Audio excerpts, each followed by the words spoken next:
He thought he was just freeing a wounded wild horse.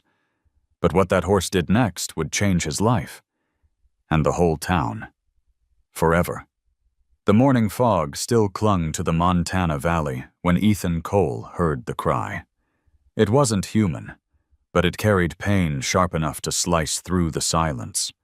Following the sound, he found a chestnut Mustang tangled in barbed wire, its blood steaming in the cold air. When he reached out to free it, he had no idea that this simple act of mercy would spark a bond that would lead them both through fire, loss, and redemption, until man and horse became each other's reason to survive. The fog lay thick over the wheat fields of western Montana that morning, soft and pale as breath on glass. Ethan Cole pulled his worn jacket tighter and paused by the fence line, listening.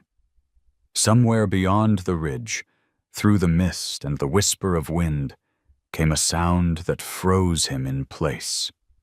A cry, sharp and desperate, not quite human, not quite animal. It echoed once, then again, ragged and low, like pain itself had found a voice.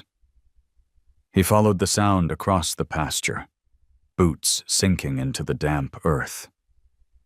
The sky had that gray gold hue that comes before sunrise, the world still caught between night and day.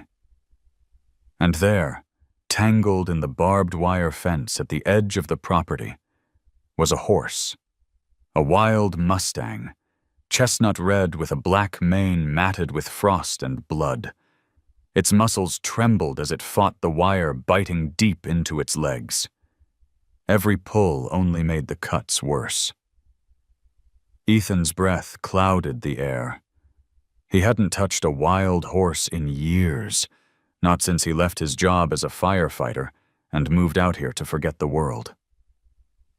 "Easy now," he murmured, voice hoarse from disuse. "I'm not here to hurt you." The horse threw its head, eyes wide and black with panic. One hoof struck the fence post, sparks flying from iron. Ethan flinched. The flash of light brought back another night, another fire, screams, a roof collapsing, and he forced the memory down. He stepped closer, slow as prayer. The smell of blood and cold metal filled his lungs. The horse's sides heaved, steam rising from its body. He could see the pulse in its neck, frantic, fighting. "Easy, boy," Ethan whispered. "You're almost free." He crouched, fingers numb as he gripped the wire cutters he always kept on his belt. The steel groaned as he clipped through the first strand. The horse froze, nostrils flaring, then let out a low, guttural breath. Another strand, then another. The wire sliced his glove. He barely felt it. His hand came away slick with blood, maybe his, maybe the horse's. The last strand snapped, and the Mustang stumbled backward, collapsing into the frost. For a long moment it lay there, chest rising and falling, sides quivering with exhaustion.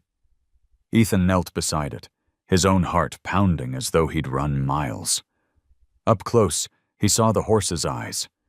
Not just wild, but aware, filled with a fear that mirrored his own. "Stay with me," he said softly, though he didn't know why.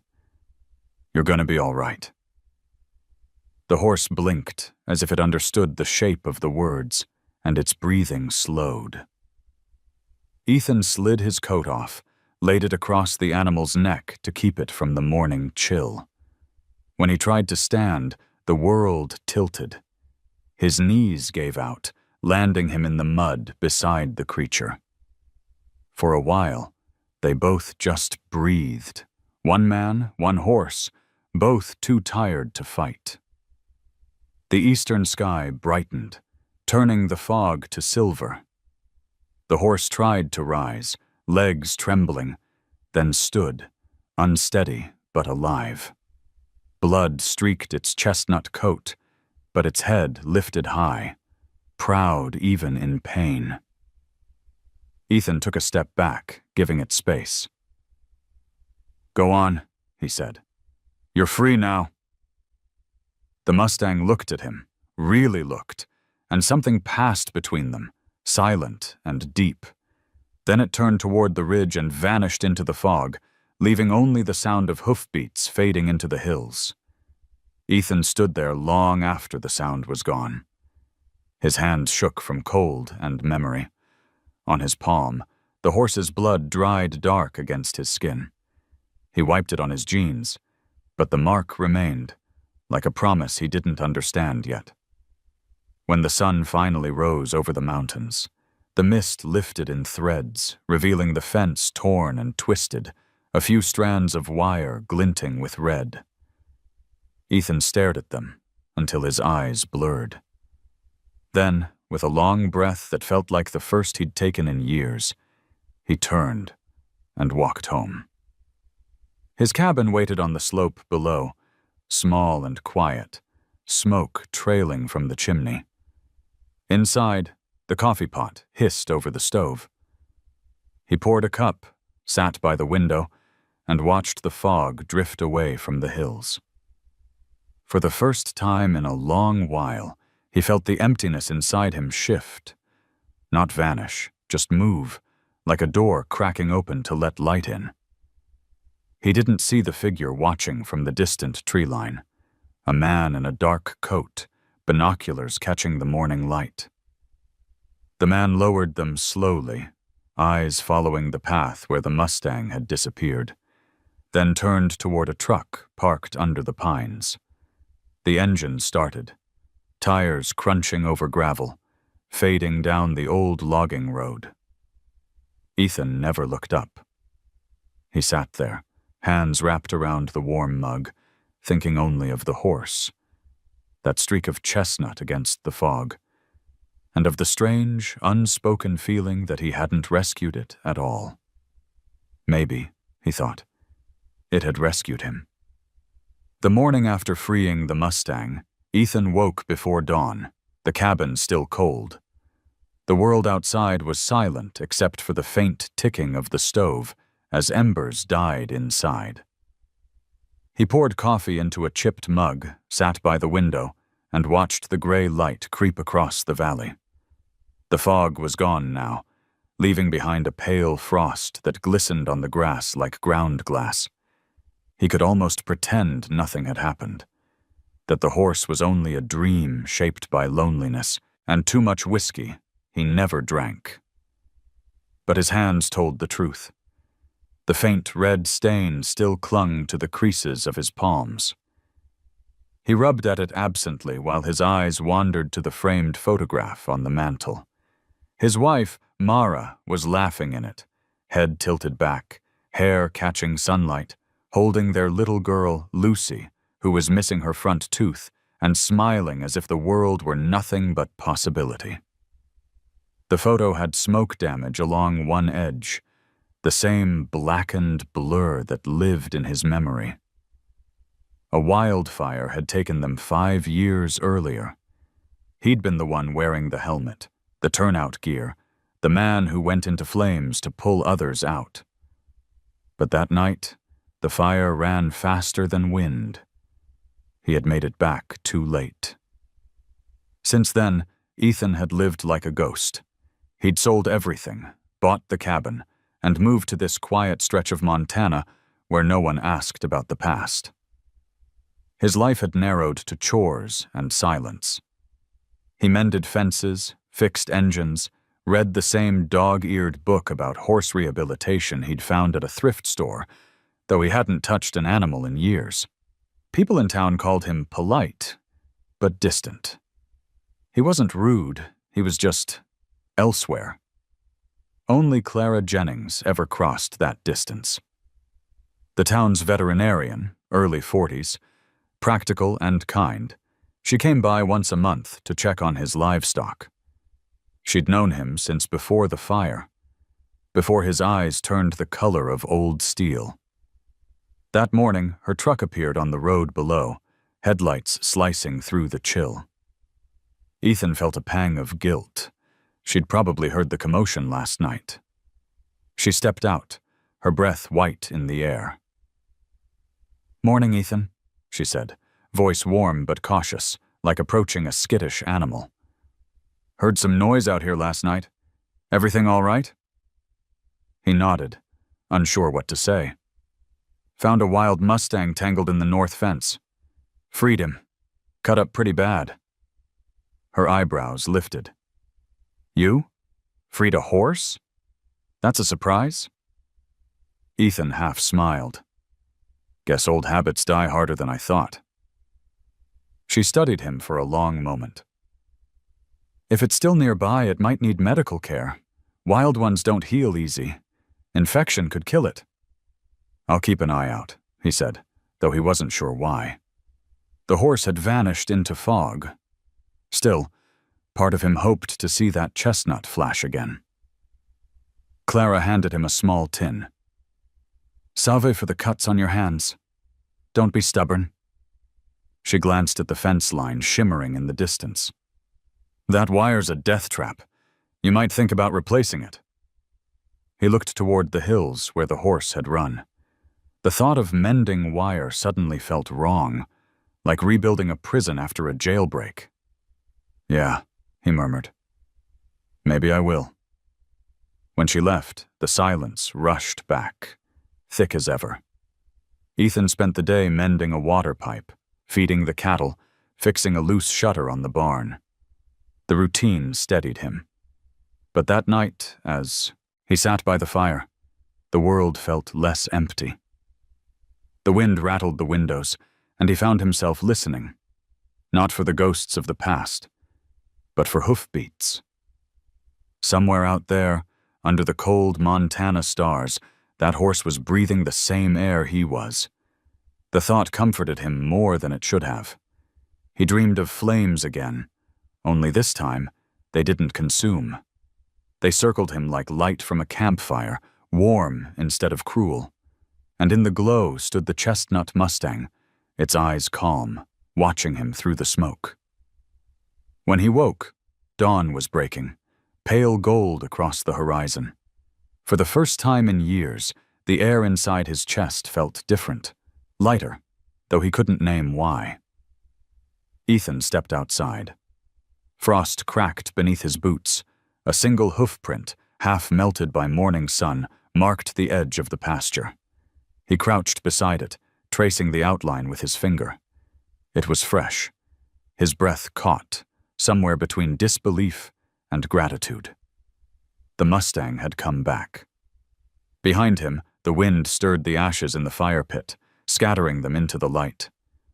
Ethan looked up at the hills, his heart beating slower than the day before. He didn't know it yet, but that small print in the dirt was the start of something larger, something that would test everything he thought he'd buried. Fear, loss, and the fragile courage it takes to care again. The next morning broke clear and sharp, the kind of cold that bit through wool and bone. Ethan was stacking firewood when he heard it, the faint rhythm of hoofbeats rolling through the valley. Not the frantic, panicked clatter from 2 nights ago. This was slower, deliberate. He turned toward the ridge and saw a streak of chestnut light moving through the morning haze. The Mustang. The same wild horse he'd freed from the wire fence. Ethan froze, breath visible in the air. The horse stopped halfway down the slope, head high, ears flicking toward every sound. It was thinner now, ribs faint under its coat, but its eyes were alive. Dark, alert, filled with a cautious intelligence. For a long moment, neither moved. Then, with a soft huff, the Mustang took a few tentative steps closer, the frost crunching under its hooves. "Ridge," Ethan said, testing the word aloud. The name came without thought, as if it had been waiting on his tongue. "You're Ridge now." The horse twitched an ear, but didn't bolt. That felt like a miracle. Ethan set the firewood aside and slowly knelt, keeping his hands visible. The cold stung his cut fingers, but he didn't move. Ridge took another step, then another, until they were close enough that Ethan could see the faint scar twisting along its left foreleg, the mark of the barbed wire. He reached into his coat pocket, pulling out half an apple left from breakfast. Ridge snorted, suspicious, but the scent drew him in. "It's yours," Ethan murmured, his voice low, steady. The Mustang stretched its neck, nostrils flaring, then, with the delicate precision of a creature born in danger, it took the apple from his palm. The soft sound of teeth biting fruit broke the stillness. For Ethan, it was louder than thunder. He stayed there long after Ridge retreated toward the edge of the pasture, chewing slowly, tail flicking in the sunlight. The wind carried a faint warmth even in the cold. Ethan felt something inside him loosen, the same way ice cracks before it melts. It wasn't peace, not yet, but it was close. That afternoon he went into town for supplies, a rare event. The general store smelled of hay, coffee, and oiled leather. People nodded politely, surprised to see him. Clara was there, sorting a box of veterinary syringes. "You look like a man with a secret," she said, smiling over her shoulder. "Maybe," Ethan replied. "The Mustang came back." Her eyes softened. "Then it trusts you. That's something. They don't do that unless they see something worth trusting." He shrugged. "Maybe it's just hungry." Clara shook her head. "No. Animals sense things we can't. You should give it time. And if you're planning to keep him close, you'll need feed, salt, and patience. Lots of patience." He bought what she suggested, though he told himself he wasn't taming Ridge, just helping. Back home, he left a bucket of water and a little grain near the old barn. He didn't expect the horse to touch it, but when he checked the next morning, the bucket was empty, the grain gone, and fresh hoof prints ringed the frozen ground. Days passed. Each morning, Ridge appeared a little closer to the cabin. Sometimes Ethan spoke softly to him. Other times he simply worked while the horse grazed nearby, pretending not to watch. The silence between them felt natural, like an understanding that didn't need words. Then, one twilight evening, as the sky burned orange and violet, Ridge walked straight to the porch. The world seemed to hold its breath. Ethan sat still, the rough wood of the step cold beneath his palms. Ridge lowered his head until their eyes met. In that reflection, Ethan saw not just the wildness of the animal, but his own weary soul staring back. He whispered, "Guess we're both a little lost, huh?" Ridge blinked slowly, as if in agreement. The horse exhaled, a puff of mist curling through the fading light. Then, with a soft nudge of its muzzle against Ethan's shoulder, Ridge turned and vanished into the darkness. Ethan sat there for a long time, heart thrumming, a faint smile tugging at the edge of his mouth. He didn't move until the first stars appeared over the Montana peaks. Somewhere deep inside, something had shifted again, quietly, without fanfare. The walls around his heart were starting to crack, not from force, but from trust. Far up the road, a pair of headlights glowed briefly before turning off. A truck idled just beyond the tree line. Inside, two men watched through binoculars, their breath fogging the glass. One of them spat into a cup, and muttered, "That's the one? The chestnut." The driver smirked, pulling the brim of his hat lower. "Let's keep an eye on him. Worth a lot more alive than dead." Neither noticed Ridge standing motionless in the shadows above, ears pricked, eyes following the sound of the engine until it faded into the night. The first snow of December came without warning. It fell in thin, glittering veils across the valley, turning the fields to white glass. Ethan woke to the sound of wind scraping against the windows and the low creak of the barn door he hadn't fixed yet. The world outside was all hush, just the slow drift of flakes and the rhythmic sigh of pines bowing under weight. He pulled on his coat and stepped out, breath fogging in the cold. Somewhere beyond the fence, a dark shape moved through the snow. Ridge. The chestnut Mustang stood near the trough, his coat dusted in frost, mane tangled with wind. He looked less like a creature of the wild now, and more like something out of myth. Ancient, scarred, and defiant. Ethan approached slowly, each step crunching on the frozen ground. "You're stubborn," he murmured, half to himself. Ridge's ears flicked, eyes fixed on him.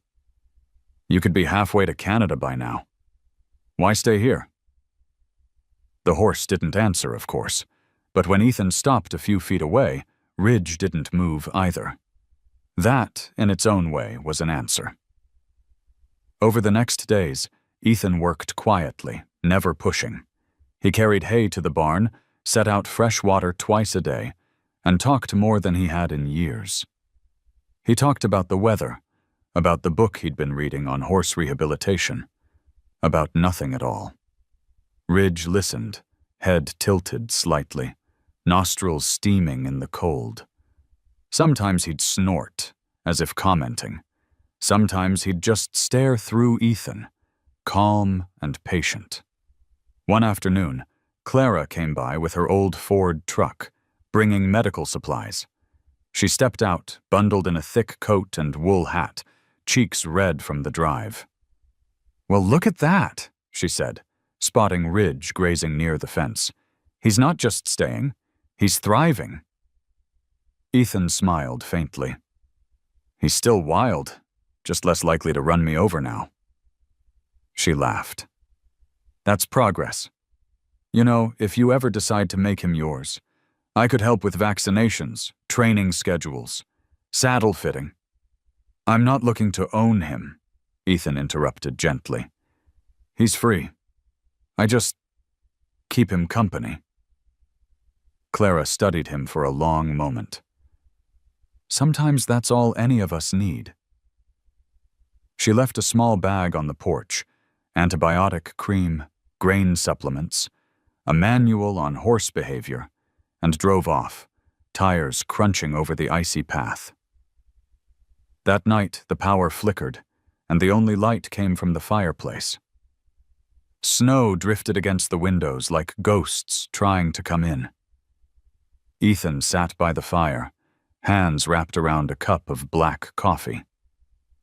Ridge was out there somewhere, in the white silence, surviving by instinct. Ethan envied that simplicity. Survive. Rest. Trust the land to provide. He had forgotten how to live like that. Near midnight, he heard a sound, soft but insistent. He opened the door, the cold slicing into the cabin. Ridge stood there in the dark, breath fogging, snow clinging to his mane. He'd come close to the porch, close enough that Ethan could see the faint shimmer of the scar on his leg. The horse didn't move, didn't seem afraid. Ethan stepped outside barefoot, snow biting his skin. "You shouldn't be here," he whispered, though his voice carried no anger. "But I'm glad you are." He stood there a long time beside Ridge, neither speaking nor moving. The snow fell between them, gentle as a secret shared. By morning, Ridge was gone again, but the ground around the porch was trampled with prints. Ethan smiled as he shoveled snow away from the steps. He felt like he'd had a conversation without words, and for once, it had been enough. In the days that followed, the routine deepened. Ridge began following him to the edge of the fields, sometimes even near the barn. Ethan left the door open one afternoon, and the Mustang stepped inside, nostrils flaring at the smell of hay and wood. He stood there quietly, the winter light glancing off his chestnut coat. Ethan didn't try to touch him. He just leaned on the wall, heart steady, letting the silence speak. That was the lesson Ridge taught best. Patience, presence, the kind of understanding that didn't need to be earned, only witnessed. Outside, beyond the ridge, a truck's engine started. Faint, but distinct. Ridge's head snapped toward the sound, ears sharp. The noise lingered for a few seconds, then faded down the canyon road. Ethan frowned, unaware that the same dark pickup had been circling the property for days, moving just far enough to stay unseen. Inside the barn, Ridge's breath puffed white in the cold air, but his eyes stayed fixed on the horizon. He knew the scent of danger when he caught it. And though Ethan couldn't yet read that warning, the Mustang's body had already begun to tense, instinct bracing for what neither of them could see coming. The wind changed before the snow did. Ethan could feel it in his bones long before the clouds rolled down from the mountains. The air went sharp, metallic, and the sky turned the color of pewter. The weather radio called it an Arctic front, the kind that sealed ranches in for days. He tightened the windows, stacked wood by the door, and filled the troughs. Ridge lingered near the fence line, his chestnut coat flashing like fire against the gray sky. That afternoon, Clara's truck appeared again, tires throwing up ribbons of slush. She climbed out, her scarf whipping in the wind. "You heard the forecast, right? This one's bad. If the power goes, you'll be on your own for a while." Ethan nodded. "I've got fuel, food, water. I'll manage." She looked past him, toward Ridge. "He'll need shelter. That barn won't hold up to heavy snow unless you reinforce the roof. I can help you patch it before dark." He hesitated, then gave a quick nod. They worked side by side, hammering new boards, their breath white in the cold. Ridge stood a few yards away, watching, every muscle taut. Clara smiled. "He trusts you more every day. Maybe he sees something good left in you, Ethan Cole." He didn't look up. "Maybe he's just smart enough to know I'm not worth running from." By nightfall, the storm was already clawing at the valley. Wind howled down the slopes like a freight train, and the snow came sideways. Clara insisted on driving back to town before the road vanished. She touched his arm before leaving.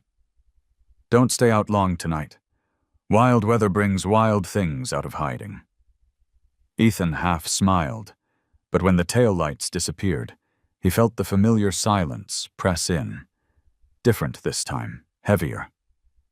He checked the animals, made sure the generator was primed, then stood at the barn door, looking out at the darkness that swallowed the ridge. The wind carried strange sounds, cracking branches, distant engines, and something else, lower, rougher. Ridge's head shot up, nostrils flaring. The horse pawed at the ground, uneasy. Ethan followed his gaze. For a heartbeat, he thought he saw a flicker of headlights through the snow. Then nothing. "Probably hunters," he said aloud, though the words convinced no one. He stayed by the barn for hours, listening, until the wind finally drowned every other sound. Sometime before dawn, the storm peaked. The cabin rattled, and snow hammered the roof. Ethan dozed by the fire, coat still on, rifle leaning near the door. He woke to Ridge's cry, a deep, piercing sound that cut through the wind like a blade. He bolted upright, heart pounding.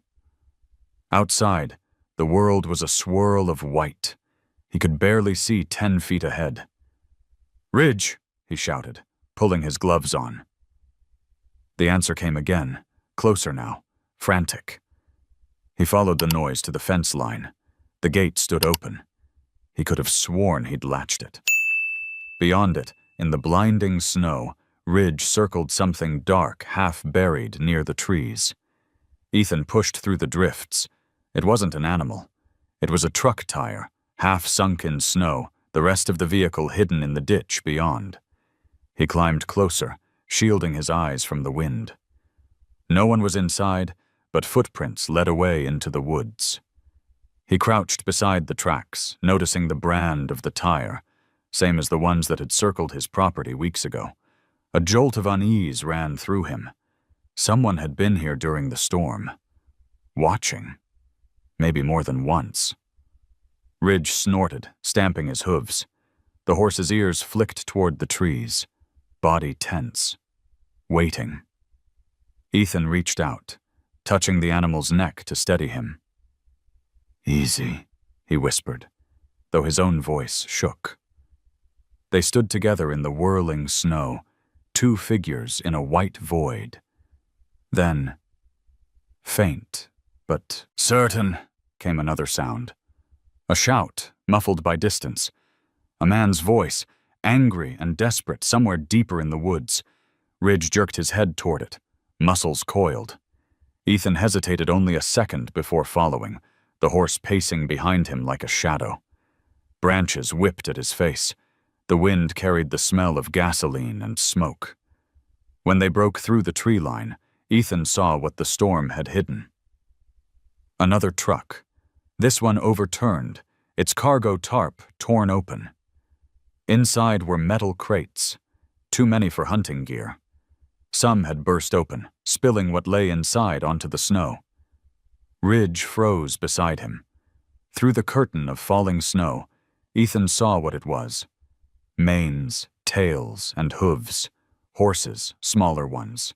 Young, sedated, or worse. A chill crawled through him. Clara's warning about poachers echoed in his head. He heard movement behind the wreck. A man stumbled out, bleeding from a cut above his eye. When he saw Ethan, he raised a hand, voice ragged. "Help me! They left me here!" "Who did?" Ethan shouted over the wind. The man's mouth opened, but before he could answer, a shot rang out. The sound cracked through the blizzard, ricocheting off the trees. Ridge reared, screaming, snow exploding beneath his hooves. Ethan hit the ground, heart hammering. When he looked up, the wounded man was gone. Dragged or running, he couldn't tell. The wind swallowed everything again. Ridge circled him, snorting, eyes wild. Ethan crawled to his feet, clutching the reins that weren't there. "Let's get out of here," he yelled, and together they stumbled back through the storm, guided only by the faint glow of the cabin's lantern in the distance.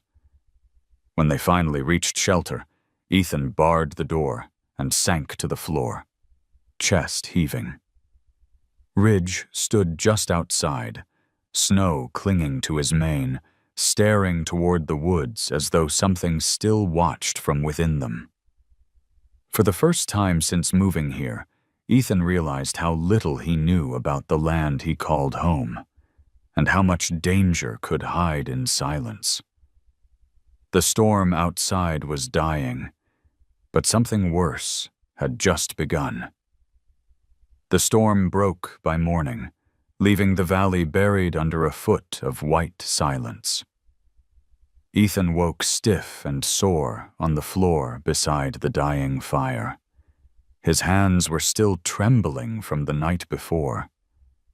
Outside, the world looked washed clean, every branch and fence post glazed with ice. But the quiet didn't bring peace. It carried that uneasy stillness that comes after chaos, when the land seems to hold its breath. He pushed open the door. The cold hit him like a slap. Ridge stood by the barn, his chestnut coat streaked with frost, mane tangled with ice. The horse lifted his head as Ethan approached, letting out a soft breath that curled into the air like smoke. "You stayed close," Ethan whispered. "Smart boy." He ran a hand along Ridge's neck. The warmth under his fingers felt almost human. When he turned toward the woods, the sight stopped. Him cold. A thin plume of black smoke was rising from beyond the ridge, not campfire smoke. Thicker, darker, oily. His gut twisted. He grabbed his coat, loaded his rifle, and started walking. Ridge followed without needing to be called. The forest was quiet, except for the creak of melting snow dropping from the branches. They reached the spot where he'd found the wrecked truck. Only the barest outlines remained now, burned metal and the smell of gasoline. Someone had come back during the night and torched it.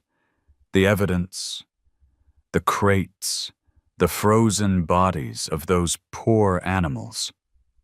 Gone. Whoever they were, they didn't want witnesses. Ethan crouched, brushing soot from the snow. A fresh boot print pressed into the slush. Not his.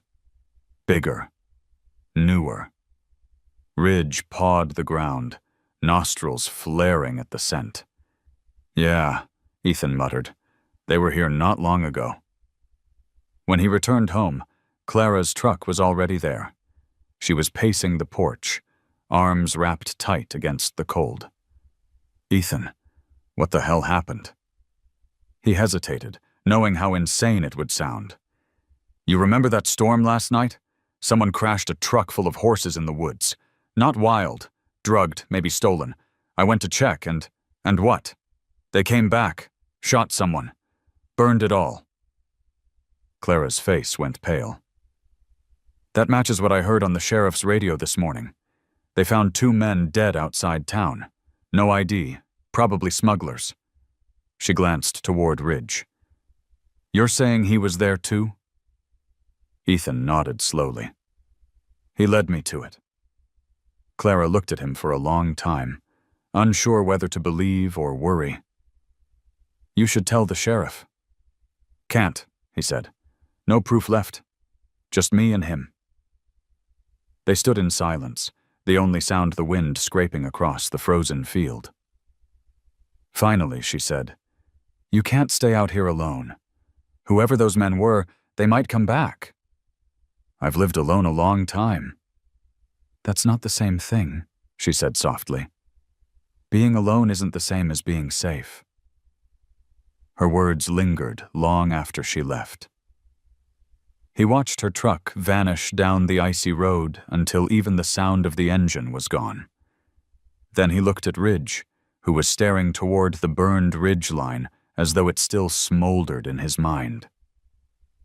That night, Ethan sat on the porch steps, a bottle of whiskey untouched beside him.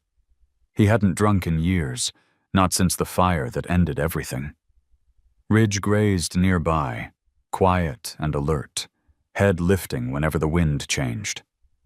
Ethan spoke into the cold air, voice low. "You know, I used to think the worst part of losing them was the moment itself.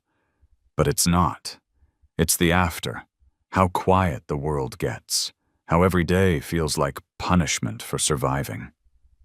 Ridge turned his head, ears flicking toward him. Ethan almost laughed. "Listen to me. Talking to a horse like he's a priest." The Mustang stepped closer, the snow crunching beneath his hooves. He lowered his head until his breath warmed Ethan's sleeve. The man sat still, staring at the faint scar along Ridge's leg. "We've both got marks we didn't ask for, huh?" For a long while, the only sound was the wind moaning through the trees. Then Ethan whispered, "I couldn't save them. Mara, Lucy, I thought if I came out here, I could outrun it. But you can't outrun what's inside." Ridge shifted, brushing his muzzle against Ethan's shoulder. The gesture was so deliberate, it hurt. Ethan's throat tightened. Guess you don't care about my sins. Maybe that's what makes you better than most people. The clouds moved, and the moonlight spilled across the snow, turning Ridge's coat to burnished copper. Ethan reached out, resting a hand over the horse's heart. He could feel it beating steady and sure beneath the warmth. Something in him cracked then, not the brittle kind of breaking, but the kind that lets light in. Thanks, he said quietly, for staying. He didn't know if the horse understood, but Ridge stayed beside him until dawn, unmoving, the both of them statues against the cold. When morning came, Ethan woke to the smell of smoke again, not from the forest this time, but from his own barn. The door stood half open, and black tendrils curled from within. He ran barefoot through the snow, heart slamming in his chest. Inside, the hay was smoldering. Someone had lit it during the night, then left before it caught fully. Ridge snorted wildly near the entrance, refusing to flee. Ethan grabbed a bucket, dousing the flames until only wet ash remained. His hands shook as he stared at the ruined boards. This wasn't random. Whoever had torched the wreck wanted to erase everything, including him. He turned toward Ridge, his voice rough but certain. We're not running anymore. Whoever they are, they just made this personal. The horse pawed the floor once, as if agreeing. The rising sun burned through the last of the smoke, painting both of them in gold and shadow. Ethan looked toward the hills. He didn't know it yet, but that vow, spoken to a horse in a half-burned barn, was the first step toward a reckoning that would change them both forever. The barn still smelled of wet ash the next morning. Smoke stains crawled up the beams like the fingers of some old ghost. Ethan hadn't slept. He kept pacing, hands raw, eyes scanning the tree line every few minutes.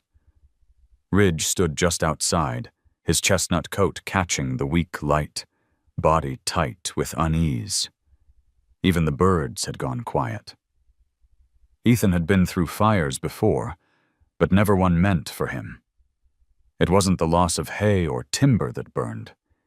It was the message. Someone had stepped onto his land in the night, close enough to touch what little piece he'd built. And they hadn't just left a warning. They wanted him scared. He walked out to the ridge where he'd first found Ridge tangled in wire. Snow melted into mud beneath his boots. He crouched and pressed his palm into the earth, half expecting to find another print, some sign of the men who'd been watching. There was nothing, just silence and the wind moving through pine. Ridge followed, lowering his head until his breath fogged against Ethan's sleeve. Yeah, Ethan said softly. I feel it too. By afternoon, the weather turned. Clouds gathered low, heavy with sleet. He repaired what he could of the barn, patching blackened boards, clearing the scorched hay. Ridge stayed close, moving restlessly. Each creak of timber made him flinch. Ethan kept his voice steady, low. It's done. You're safe. He didn't believe it, not really, but he said it anyway. That night, he built a small fire outside instead of inside the cabin. The cold bit through his gloves, but he didn't mind. Ridge grazed nearby, head occasionally lifting to watch him. Ethan stared into the flames, thinking of Mara and Lucy, of everything he hadn't been able to protect. He realized he'd spent years running from fire, but maybe he'd misunderstood it. Fire didn't only destroy, it cleared ground for new life. The sound came suddenly, a crunch of snow behind him. He turned, heart thudding, but it wasn't an intruder. It was Clara. Her headlights flickered down the road as she parked and walked toward him. "I saw the smoke from town," she said, voice tight. "The sheriff told me about the bodies found near the highway. I had to check you were alive." Ethan exhaled. "I'm fine. Barnes not." She stepped closer to the flames, eyes flicking to Ridge. "He hasn't left you yet, huh?" "Seems not." They stood in silence, the crackle of the fire between them. Clara's voice softened. "You could come stay in town for a while. Safer there." "I can't. Why not?" He looked at Ridge, then at the dark horizon. "Because this isn't random anymore. They're hiding something up there. The wreck, the trucks, it's part of something bigger. And that horse knows it. He's been watching that ridge since the first night." Clara studied him, worry etched across her face. "Ethan, don't start chasing ghosts." "They're not ghosts," he said quietly. "They're men. And if we don't stop them, more animals are going to die." Ridge shifted, snorting softly, eyes fixed on the tree line. For a moment, Ethan thought he saw a flicker of light, like the reflection of metal deep among the pines. Then it vanished. He stood slowly. "You should go, Clara." "Ethan, please, lock your doors tonight." She hesitated, then nodded, and turned back to her truck. The engine roared to life, tires spinning on the icy road before catching. Ethan watched her taillights fade until only darkness remained. When he turned back, Ridge was gone. His tracks led toward the ridge. "No," Ethan muttered, grabbing his flashlight. The beam cut through the dark, following the hoof prints through snow and brush. The wind stung his face, carrying the smell of pine and something else. Smoke. Again. He broke through the trees and stopped dead. The clearing glowed orange. Flames climbed a new stack of hay. Someone had come back to finish what they started. And Ridge stood in the middle of it, screaming, trapped between the fire and the fallen branch blocking his path. Ethan didn't think. He ran straight into the heat, the air searing his lungs. "Easy, boy, easy!" The horse reared, eyes wild, mane blazing in reflected light. Ethan grabbed the branch, heaved it aside, coughing through the smoke. Ridge stumbled forward, muscles shaking, half blind from the flames. Ethan shoved him toward open ground, then collapsed to his knees as the fire roared behind them. They didn't stop until they reached the creek, both gasping, steam rising from their bodies. Ridge pressed close, trembling, but alive. Ethan buried his face in the horse's wet coat, chest heaving. "You stupid, brave thing," he whispered. "You came back for me, didn't you?" The Mustang lowered his head, nudging Ethan's shoulder, his breath hot against his neck. In the faint glow of the dying firelight, it felt almost like forgiveness. By the time dawn came, the clearing was a field of black ash. The men who'd started it were gone, vanished before he could see their faces. But one thing was certain. Whoever they were, they wanted Ridge. Maybe not just him. Maybe what he'd witnessed. Ethan stood with his hand resting on the horse's neck as the sun burned red through the morning haze. "You saved us both," he said. Ridge blinked, ears turning toward the rising wind. Somewhere beyond the hills, a new day waited, bright and dangerous. The fire had taken his fear, left only resolve in its place. He wasn't running anymore. Not from men, not from fire, not from the ghosts that still whispered at night. As he turned toward the cabin, smoke trailing behind him, Ridge followed close, hooves sinking deep into the thawing earth. They walked together, two survivors born from the same flame. The next few days passed under a sky the color of steel. The storm had scoured the land clean, but the hills still reeked of burnt wood. Ethan rebuilt what he could of the barn, though the boards were warped and blackened, every nail driven in with quiet fury. Ridge followed him everywhere now, his chestnut coat gleaming even against the bleak light. The horse seemed to know the rhythm of the hammer, the smell of smoke. They were both creatures patched together from ruin. On the third morning, as frost steamed off the creek, Ethan spotted tire marks near the southern fence. Fresh ones, pressed deep in mud. He knelt and traced the treads with his glove.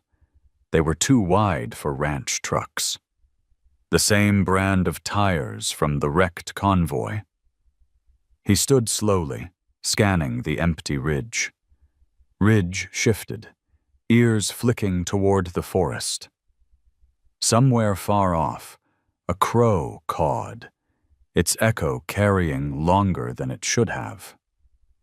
Ethan felt that tightening in his chest again, the one that had nothing to do with cold. Whoever had started the fires wasn't finished.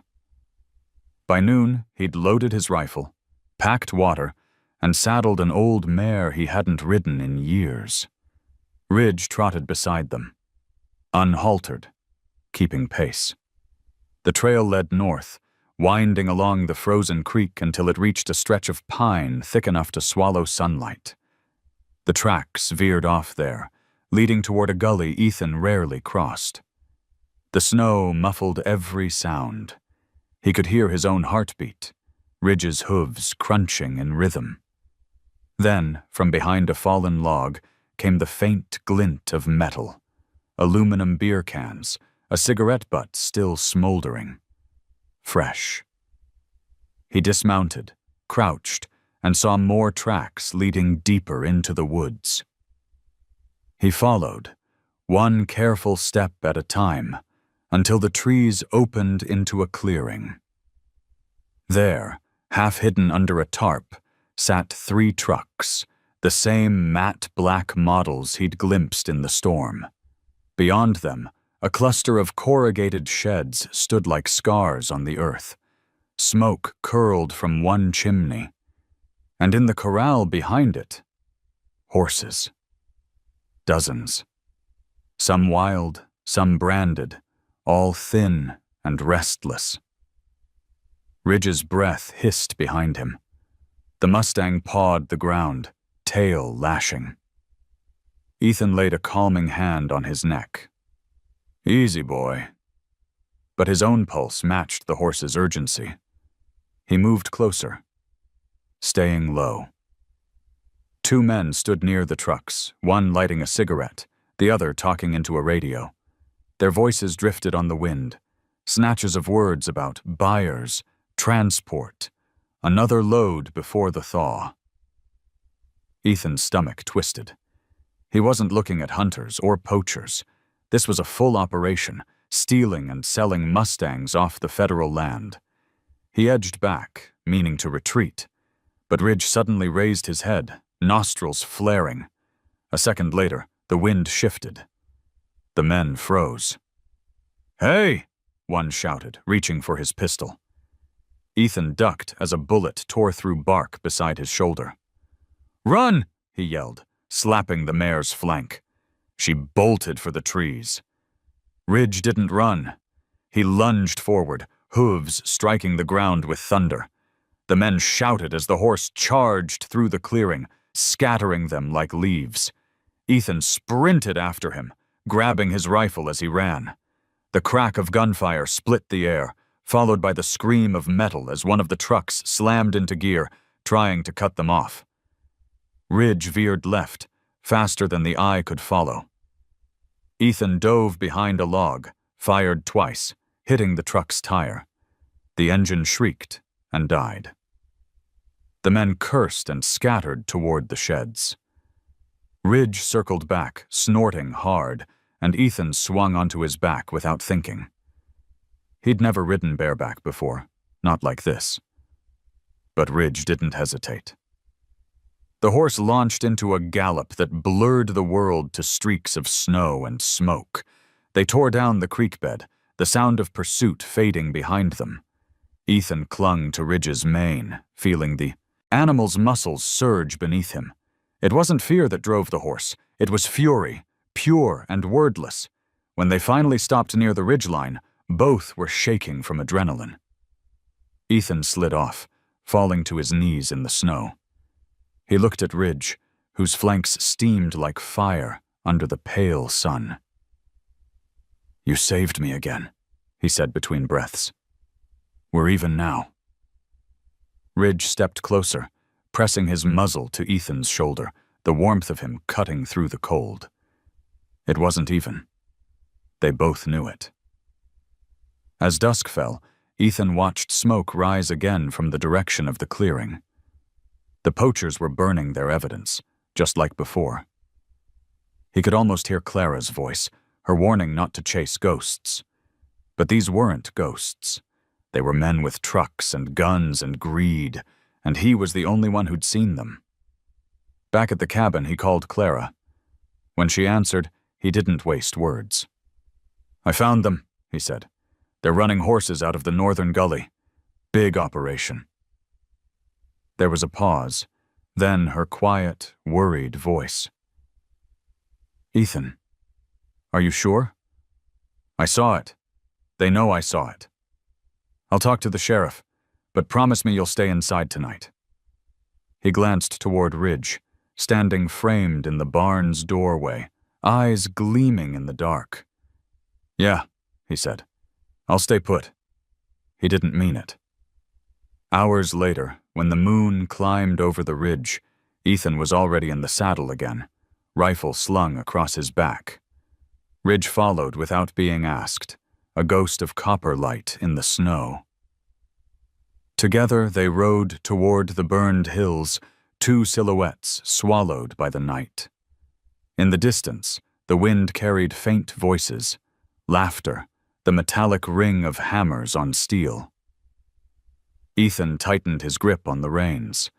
Whatever waited ahead wasn't just about survival anymore. It was about justice, something he'd stopped believing in a long time ago. Ethan rode long after midnight, the sky above him a spill of silver and shadow. The cold was sharp enough to sting his lungs, but he didn't slow. Ridge moved with steady strength beneath him, hooves finding their rhythm through the hard crust of snow. They were silent companions in a land that no longer felt safe. Behind them, the faint glow of his cabin disappeared into darkness, swallowed by the hills. Ahead lay the truth, raw, dangerous, and waiting. He stopped near a ravine where the creek cut through the forest, its frozen surface glinting faintly. He knew the men he'd seen earlier wouldn't expect him to come back this soon. That was the only advantage he had. He dismounted, tying Ridge loosely to a low branch, though the horse stayed still, ears forward, alert. Ethan crouched near the edge of the ravine, scanning the horizon. A dim light pulsed in the distance. Lanterns. He moved closer, every sense awake. Below, nestled between boulders, was a small camp built from rough plywood and tarps. Two men huddled near a heater. Beyond them stood a large cargo trailer, its side door cracked open. Inside, shapes moved. Horses. Ethan's stomach tightened. Their cries were faint, the sound of animals too weak to fight. He pulled the old camera from his jacket, one Clara had given him years ago for taking wildlife photos. He hadn't touched it since. Now he steadied it, focusing on the camp, snapping pictures as quietly as breath. The click of the shutter was soft, but in the cold air, it sounded too loud. One of the men looked up. Ethan froze. A beat passed. Then the man shrugged and turned back to his coffee. Ethan exhaled slowly. He took one last photo of the trailer's license plate before backing away. He was almost to the trees when Ridge's head jerked up, nostrils flaring. The sound came an instant later, a third man emerging from the woods, a flashlight beam cutting across the snow. "Hey!" the stranger shouted. Ethan ran. Behind him came the pounding of boots and the curse of someone grabbing for a gun. He slid down the ravine wall, snow exploding under his boots. Ridge screamed, tearing free from the branch, and charged toward him. The beam of light caught the horse for a moment, chestnut fire against the white world, and then Ridge slammed into the path between Ethan and the gunman, rearing high. A shot cracked. Snow burst near Ethan's shoulder. He rolled, scrambled up, and vaulted onto Ridge's back. The horse lunged forward, muscles bunching, and they vanished into the forest. Branches whipped Ethan's face, bullets whining through the trees. Then there was only wind, the furious rush of their escape. They didn't stop until the woods opened into the frozen creek valley again. Ridge's breath came in clouds. Ethan's pulse pounded in his ears.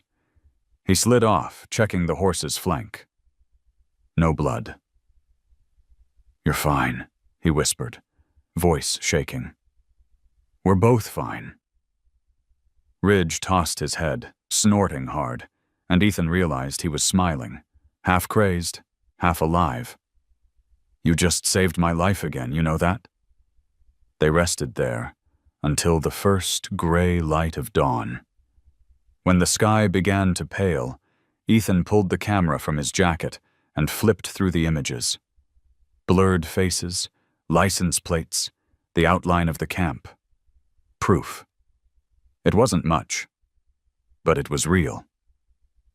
He made his way back home, cutting across the ridge where the snow was still untouched. Ridge followed, ears twitching at every sound. The cabin came into view just as the sun broke over the horizon, painting the frost gold. Ethan felt a strange pull in his chest. Hope. Fragile and unfamiliar. Clara's truck was already parked out front. She stepped out, her expression tight with worry. "You didn't stay put," she said, voice shaking between anger and relief. "No," he admitted. "And you were right. It's bigger than we thought. They've got a camp north of the ridge. I've got photos." He handed her the camera. Clara scrolled through the images, her jaw setting. "I'll take this straight to the sheriff."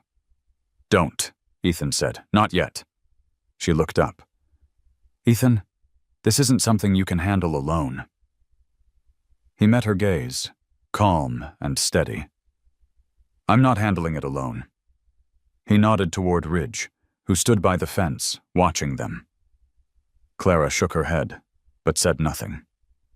She'd seen enough in her years as a vet to recognize loyalty when it stood in front of her, two survivors drawn together by instinct more than reason. She finally sighed. "All right, but promise me one thing. When this ends, you walk away. No more fire, no more blood." Ethan smiled faintly. "I've already had my fill of both." That evening, as the sun sank behind the peaks, Ethan walked down to the barn.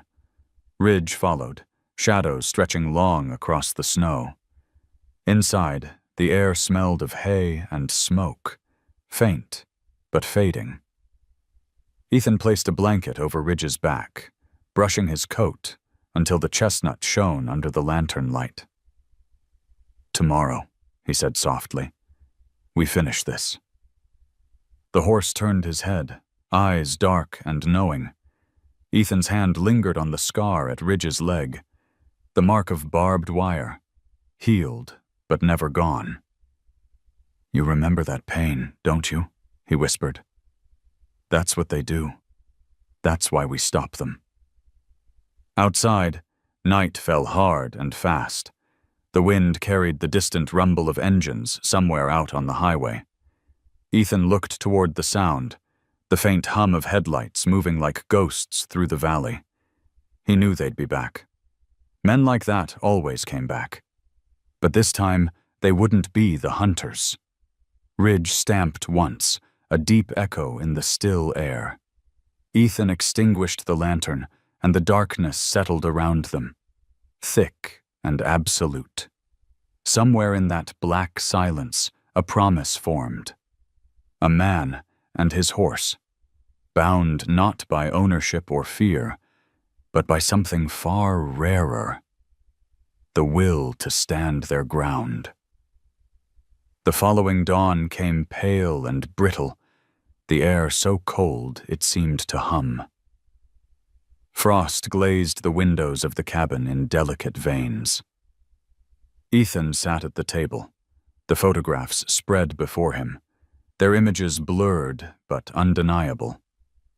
Proof of the camp, proof of what was being done to the horses. He sipped black coffee gone lukewarm, thinking about what came next. Outside, the world was still. Even the wind seemed to wait. Ridge stood by the fence, his chestnut coat turned to copper in the rising light. Every so often he lifted his head, watching the northern ridge as if expecting movement. Ethan followed his gaze, then tucked the photos into an envelope and stepped out into the morning. By the time he reached town, the sky had brightened, but the air carried the smell of thawing snow, a scent that hinted spring was coming, though winter refused to let go. The sheriff's office sat at the edge of Main Street, next to the post office and a diner that still served the same burnt coffee from 20 years ago. Sheriff Donnelly looked up from his desk when Ethan entered. The man's face was lined from decades of Montana wind, his badge dull with wear. "Morning, Cole," he said cautiously. "Heard about the trouble up your way." Ethan laid the envelope on his desk. "It's worse than trouble. Take a look." The sheriff opened it, spreading the photos beneath the dim light. His jaw tightened as he flipped through them: horses, trucks, faces caught mid-motion. "Where'd you get these?" "North Gully. There's a whole operation hidden up there. Poachers, traffickers, whatever you want to call them. They're stealing and killing horses off federal land." Donnelly sighed. "I've heard rumors for months, but never had proof. You realize what this means? These men are connected. They've got buyers in other states, maybe even overseas. If you're right, this is big. Too big for a county sheriff." "Then call someone bigger," Ethan said flatly. The sheriff met his eyes, weighing him. "You went out there alone, didn't you?" "I wasn't alone." Ethan's voice softened. "Ridge was with me." For a moment, Donnelly didn't respond. Then he leaned back, rubbing a hand over his jaw. "You're still that firefighter who runs into burning buildings when the rest of us run out. You know that?" Ethan gave a half smile. "I guess I never learned any other way." By afternoon, federal wildlife agents rolled into town, their trucks kicking up dust. Donnelly briefed them while Ethan waited outside, Ridge tethered by the hitching post. Curious townspeople stopped to stare, whispering about the man and the Mustang. Some offered kind nods, others pity. Ethan ignored them all. His eyes stayed fixed on the horizon. When the agents finally emerged, one of them approached. Agent Ramirez, young but sharp-eyed. "You took these photos yourself?" she asked. "Yeah." "You're sure of the location?" "I could take you there blindfolded." She nodded. "We'll move at first light. You stay put tonight." Ethan glanced toward Ridge, who stamped the ground restlessly. "We'll be ready." That night, the storm clouds returned, low and heavy. Ethan couldn't sleep. He walked to the barn where Ridge stood, head bowed, but awake. "Tomorrow, they'll end this," Ethan said quietly.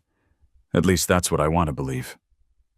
The horse raised his head, eyes reflecting the lantern glow. Ethan reached up, pressing his hand against Ridge's forehead. "You've done more than enough, boy. If something goes wrong, you run. You hear me? Don't wait for me." Ridge huffed, shaking his mane, and Ethan almost smiled. "Yeah," he said. "Didn't think you'd listen." At dawn, they rode with the convoy, 2 federal trucks, the sheriff's cruiser, and Ethan on Ridge. The world glittered with fresh frost, sunlight breaking through clouds like fire on snow. As they neared the gully, the air filled with the scent of pine and gasoline. The camp appeared just as before. Smoke from the shed chimney, vehicles lined in rows, men already loading crates. Ramirez raised a hand. "Positions," she said into her radio. Ethan dismounted, crouching behind a fallen log. Ridge stayed low, surprisingly calm. The agents moved like shadows, circling the camp. Then a shout split the air. One of the guards had spotted them. Chaos erupted. Engines roaring, men scattering, the crack of gunfire shattering the morning quiet. Ethan's instincts took over. He sprinted toward the corral, where terrified horses slammed against the fences. Bullets chewed bark around him. He climbed the gate, cutting the ropes that held the latches. The corral burst open, horses flooding into the trees, their hooves drumming like thunder. Ridge reared, screaming, and charged through the smoke to block the path of a truck trying to escape. The driver swerved, crashed into a pine, and the engine died with a hiss of steam. Ramirez shouted orders, the agents closing in. Within minutes, it was over. The men were disarmed, lying face down in the snow. The camp burned, smoke curling skyward. Ethan leaned against the fence, chest heaving, watching Ridge circle back toward him through the haze. "You did it," Ramirez said, stepping beside him. Her eyes followed the horse. "I've seen good lawmen and good luck, but I've never seen anything like that." Ethan smiled faintly. "He's smarter than most men I know." By the time they returned to town, word had already spread. The papers would call it the Mustang Raid. The sheriff shook his hand and promised the agents would take care of the rest. But as the celebration buzzed around him, Ethan felt none of it. His thoughts were already drifting, to the quiet hills, to the smoke clearing, to the moment Ridge had stood between him and danger again. That night, when the noise of the day faded, he stood outside his cabin beneath a sky thick with stars. Ridge grazed nearby, calm, unguarded. Ethan looked up at the constellations, the air sharp with winter's edge. "We made it," he whispered. Ridge lifted his head, ears twitching at his voice. "You and me, we finally did something right." The horse stepped closer, eyes warm in the starlight. Ethan rested his hand on the scar along Ridge's leg, the wound that had started it all. "You're free now," he said. "No fences, no chains." But Ridge didn't move away. The mountains caught the first light of dawn as man and horse stood together, silent and whole.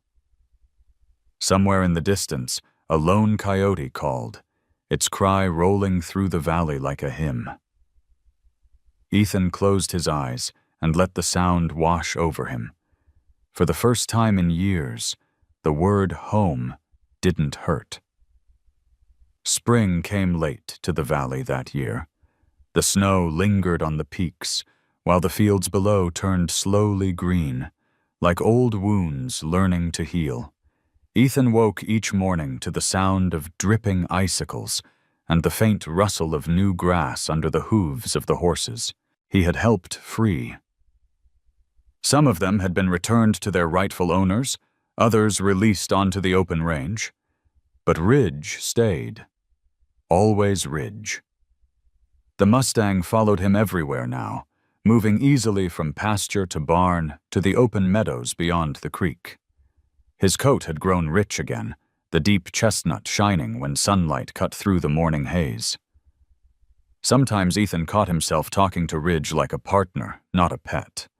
Small jokes, half-formed thoughts, things he'd never said aloud to anyone since the fire that had taken his family. Clara visited often. The federal agents had wrapped up the investigation, and the newspapers had moved on to other stories. But for her, the ordeal had left its own scars. She'd helped tend to the rescued horses, stayed late at the sanctuary outside town. Each time she came by, she brought news. "They're still finding evidence out there," she told him one afternoon, leaning against the fence. "Those men were part of a much bigger ring. You probably saved more than you'll ever know." Ethan nodded, brushing sawdust from his hands. "I didn't do it for thanks." "I know," Clara said softly. "But you need to hear it anyway." They stood for a while in the easy silence of people who had nothing left to prove to each other. Ridge grazed near the edge of the property, tail flicking lazily. The breeze carried the smell of pine and earth. Alive. Clean. For the first time in years, Ethan let himself believe that peace might actually stay. That night, the thaw turned heavy. Rain fell hard against the roof, pounding like applause. Ethan couldn't sleep, so he lit the fire and sat near the window. He thought about all that had passed, the wrecks, the fires, the fear. The ache in his chest no longer came with bitterness. It was something gentler now, the ache of someone who had finally stopped running. At dawn, the rain slowed to a mist. The land steamed. Ethan walked to the barn, half expecting Ridge to be waiting by the door like he always was, but the stall stood empty. His stomach tightened. He whistled, the sound carrying across the field. Nothing. He climbed the ridge trail, boots sliding in the wet soil. When he reached the top, he saw Ridge standing near the crest, overlooking the valley where fog still clung low. The horse's mane rippled in the wind, wet and dark. Ethan stopped a few paces away, breathless. "You thinking of leaving?" he asked quietly. The Mustang turned his head, ears twitching. For a heartbeat, Ethan imagined he could understand. "You've earned it," he said, stepping closer. "You're free now. No fences left. You can go anywhere." Ridge lowered his head, exhaling. Then, to Ethan's surprise, he stepped forward instead of away, pressing his forehead against the man's chest. Ethan stood frozen, one hand on the horse's neck, the warmth steady and alive. The gesture said everything words couldn't. "I choose to stay." The emotion hit like a wave, sharp and clean. He swallowed hard. "Guess we both found what we were looking for." Later that afternoon, Clara arrived with supplies. She found Ethan mending the last section of the old fence, the same fence where he'd once found Ridge tangled and bleeding. "You could have just torn it down," she teased. He smiled faintly. "No. Some boundaries are worth keeping. The right kind." Clara handed him a thermos of coffee and looked out toward Ridge grazing in the meadow. "He's not just a horse, you know. He's a reminder that sometimes you get a second chance whether you deserve it or not." Ethan nodded. "Yeah, Maybe that's what life's about. Second chances. And the courage to take them. As the sun set behind the mountains, the light turned honey gold, bathing the valley in warmth. The world looked new again, washed clean, forgiving. Ethan leaned on the fence post, watching Ridge trot across the grass, his muscles rolling under the chestnut coat, every step strong and sure. He felt something settle deep in his chest, a quietness that wasn't emptiness, but peace. The ghosts of Mara and Lucy still lived somewhere in his memory, but they no longer haunted. They watched. They forgave. Ridge lifted his head at the sound of the evening wind and turned toward Ethan, eyes catching the last reflection of sunlight. For a moment, everything, the man, the horse, the land, aligned perfectly, like the world itself exhaled. Ethan whispered, "We made it, boy." The wind carried the words out across the field, blending them with the sound of running water and the distant cry of geese heading north. Ridge let out a soft nicker, lowering his head as if answering. The snow was melting, the earth breathing again. And for the first time in a very long while, Ethan didn't feel like he was surviving. He felt like he was living. The grass had turned high and golden by midsummer, waving softly under a breeze that smelled of sage and rain. The mountains no longer looked cruel to Ethan. They were simply there, eternal and quiet, like witnesses that had seen too much. Every morning he woke to birdsong and the creak of the barn roof, and every morning Ridge waited outside, chestnut coat shimmering in the early light. Ethan had rebuilt most of what the fires and storms had taken. The barn stood new and clean, the fences mended, the soil ready for seeding. But the biggest repair was inside him. Some days, the memory of fire still found him, those flashes of orange behind his eyelids, but they no longer hollowed him out. They reminded him of what he'd survived, and what he owed to the living. Ridge had become the heart of the place. The wildness hadn't left him, not completely, but he'd learned to stay close, to trust. When the mail carrier drove past, Ridge stood watch at the gate. When thunder rolled through the valley, he moved to the porch, where Ethan would lean against the railing until the sky cleared. They didn't need much language anymore. A glance, a breath, a shift of weight. That was enough. One evening, Clara arrived with her old truck rattling up the drive. She carried a folded newspaper in her hand and waved it at Ethan as she climbed out. "You've gone and made the front page again," she said, half laughing. He took the paper, frowning. The headline read, "Wild Mustang Rescuer Turns Ranch into Sanctuary." Beneath it was a photo of Ridge, sunlight on his coat, standing in the meadow like a symbol carved from earth itself. The article described how the government had donated funds to protect a section of land as a Mustang refuge, naming Ethan as its first caretaker. "I didn't ask for this," he said quietly. Clara smiled. "Maybe not, but the world needs reminders of what hope looks like."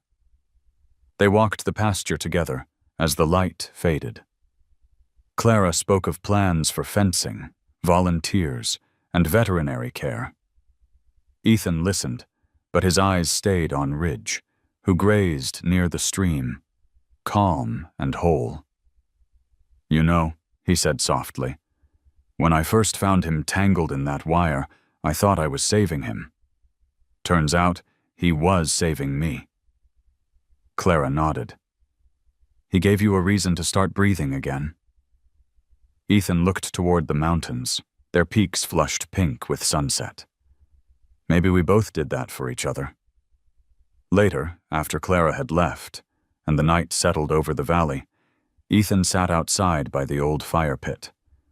The stars were so bright they looked close enough to touch. Ridge wandered over, nostrils flaring at the faint scent of ash that never quite left the ground. Ethan reached up and brushed the horse's mane, his voice barely above a whisper. "Do you ever think about that night? The storm, the fire, everything?" Ridge stood still, ears twitching. "Sometimes I wonder if things happen for a reason, or if we just find the meaning later, once the smoke clears." The horse let out a slow breath, warm against Ethan's hand. The sound was steady, grounding. Ethan smiled faintly. "Yeah, you're right. Doesn't matter. We're here now." He rose and walked toward the open field. Ridge followed, hooves silent on the grass. When they reached the crest of the hill, the valley stretched out before them, green and endless. The moon climbed over the horizon, casting silver across Ridge's coat. For a moment it looked as though the horse was made of light. Ethan swung up bareback, settling easily. Ridge shifted beneath him, but didn't resist. Together they started down the hill, slow at first, then faster, wind rushing through the tall grass, stars turning above. The land blurred into motion, the smell of sage and dust filling the air. Ethan laughed, a sound he hadn't heard from himself in years. At the creek, Ridge stopped, breathing hard. Ethan slid down, crouched to splash cold water on his face. The reflection that looked back wasn't the man who'd once hidden from the world. He saw a survivor, sunburned and scarred, but alive, grounded, human again. Behind him, Ridge lowered his head to drink, muscles rippling like liquid bronze. Ethan placed a hand on his neck. "Guess this is home after all," he murmured. The wind moved softly through the grass. Ridge lifted his head, eyes reflecting starlight, and nuzzled Ethan's shoulder. The gesture was simple, wordless, perfect. They stood there for a long time, the man and the horse, until the first light of dawn spread over the plains, turning everything gold. The world was quiet, but not empty. The fences were gone, the wounds healed. What remained was something no fire, no storm, no grief could take away. Trust, hard-earned and eternal.